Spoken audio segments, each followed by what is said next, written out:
So I've realized that my story actually starts earlier than I thought when it comes to content repurposing. I've always been into repurposing ever since I went full time with test preparation back when I first started going full time into online business, really. I started off with test prep for the LSAT, and I was just tutoring, trading time for money like most service providers do. But I realized that if I wanted to achieve reach, I needed some kind of website to help market my tutoring more beyond just word of mouth, beyond just my locality, which was New York City at the time. And so what I did was I started a website. It was a blog. And what I wrote my blog posts about was based on conversations I was having with actual students I was working with. So the blog post content itself came from questions my students were asking me during our live one-on-one sessions. That is the seed of where pretty much every blog post idea came from. People would ask me a question, I would do some research, or I would just, based on what I would come up with organically in conversation, that's what I would write about. I was thinking about these ideas constantly because I was working on test prep at the time. And so that's where my initial blog post content even came from in the first place. Then later, when I started creating an email sequence for people who were joining my list, most of those emails came from the blog posts. They would either copy paste the blog post material into the email body, or they would have the blog post content as a teaser and then say, hey, click through for the full article on my website.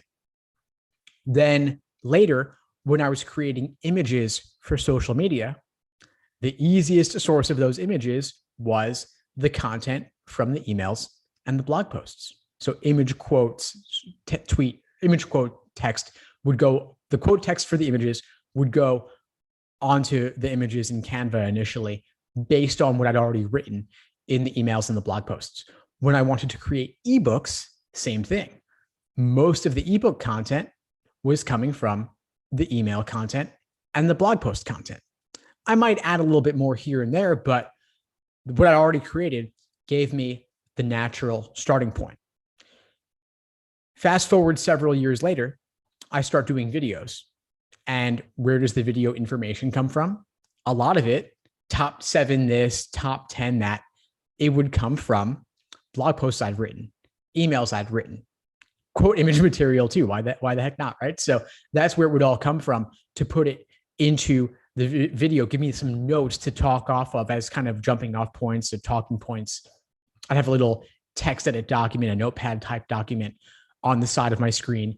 And I would just kind of go through each point and riff off of that.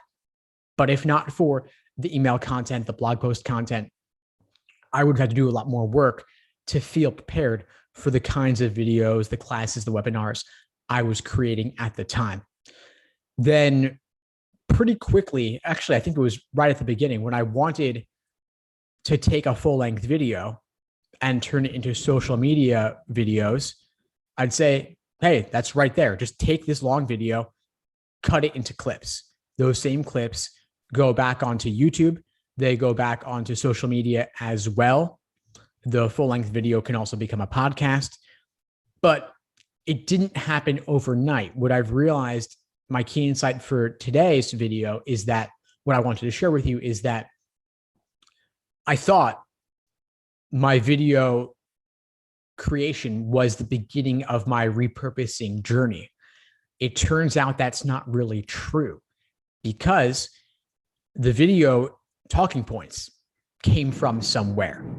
They came from the emails and the blog posts. The blog posts themselves came from somewhere. They came from being a service provider where I was trading time for money. And what helped me level up beyond being just another service provider, just another tutor trading time for money was the realization that what I was doing in those sessions could be documented. What I was documenting, the insights I was gaining, the ways I was clarifying my message and my understanding, that became the starting point for my content. And once I had the content in some format, didn't matter what, I could then use it as a starting point, as a repurposing point to go out and create more content. I've also realized that when I created my videos much, much later, several years later, actually, some of my favorite videos, some of the best performing videos, the most impactful videos were the ones where I was simply documenting those coaching conversations in real time. So I skipped a step. Before it was, I would tutor one-on-one, typically in person way back then. And I would later record my thoughts, my insights based on what happened in the session. Once I started recording my sessions live on video,